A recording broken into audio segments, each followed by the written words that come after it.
Welcome back to our continuing conversation with our moderators and speakers in anticipation of the Qui Tam conference, which is in February here in Washington, D.C. And today we have Derek Adams. And Derek is a partner at Feldesman, Tucker, Leifer, and Fidell. That's right. Did I get that right? You did. Okay, thank you. Your panel is on really an emerging topic for sure, and that is C2A dismissals.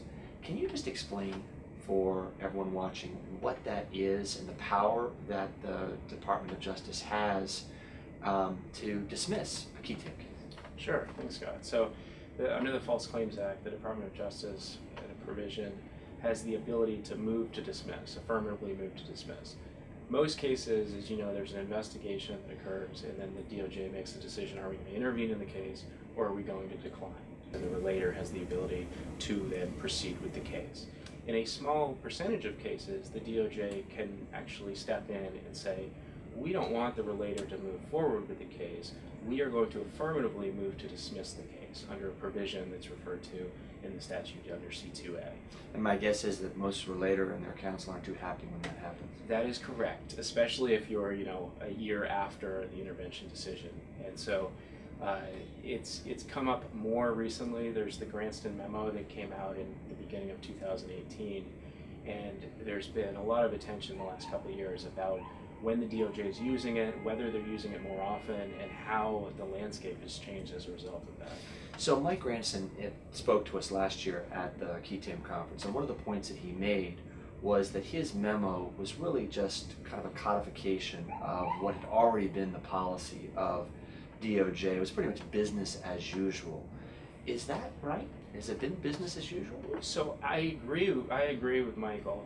I was, in civil frauds prior to that, and I had C2A cases. I, litigated C2A cases. I brought C2A decisions or C2A motions, and so it was a tool that we used in certain circumstances.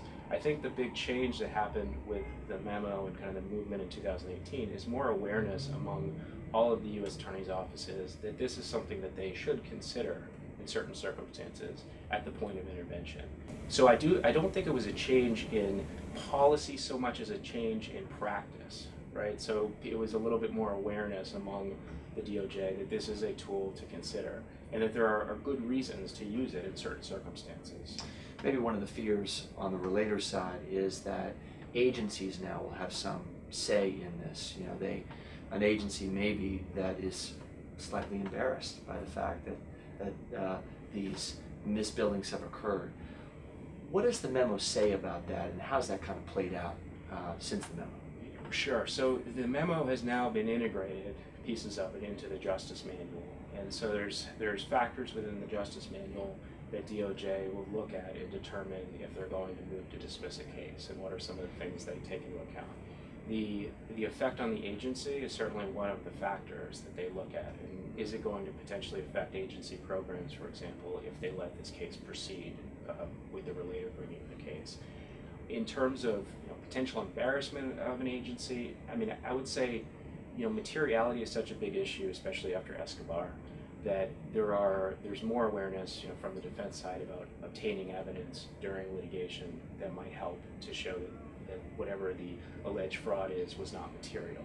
And if there are agency witnesses that knew about it at the time, and therefore the government's going to have a very difficult time establishing materiality, that might be a reason that at the time of intervention, they may consider moving to dismiss rather than letting the case proceed for 2 years and then having that come out, with an agency witness, for example. So if I'm in the audience and I'm there and I'm watching, the panel and kind of soaking it all in, what can I expect? So we're really going to focus on separating fact from fiction. So there's been so much written about C2A over the last 2 years, and there's a view that this is widespread. It's happening all over the place, and potentially is DOJ using it improperly to move to dismiss when they shouldn't be.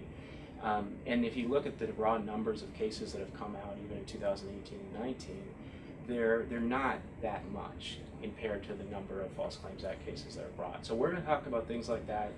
We're also going to talk about strategic ways, both from the relator side, the defense side, and from DOJ's perspective, how each party can potentially utilize C2A for their advantage. So defendants, what are the arguments you can make to get DOJ to consider moving to dismiss a case? Is it saying to them, we are going to subpoena every witness at the agency and you're going to be buried in documents for 2 years?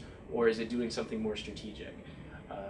And from the relator side, what are the things you can do to try to maybe work it out with DOJ so they don't move to dismiss, even if they're thinking of moving to dismiss? And then we're going to hear from great panelists at the DOJ, Colin Huntley and Ed Crook, who are both assistant directors in civil frauds. They have been there for a long period of time and are very familiar with C2A and with how it's being used currently by the Department of Justice. So they're going to give some great insight into that. And then we have Anna Haig, who's on the relator side, and she's at Tyco and Borelli.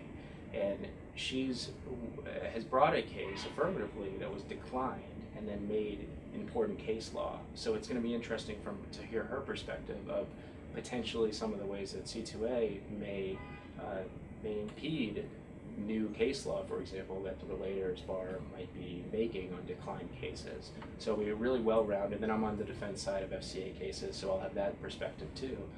So it'll be a well-rounded and interesting panel. Derek, thank you. Thank you, Scott. And thank each of you for watching this episode. We look forward to seeing you in Washington on February 27th and 28th of 2020. You can register at fedbar.org.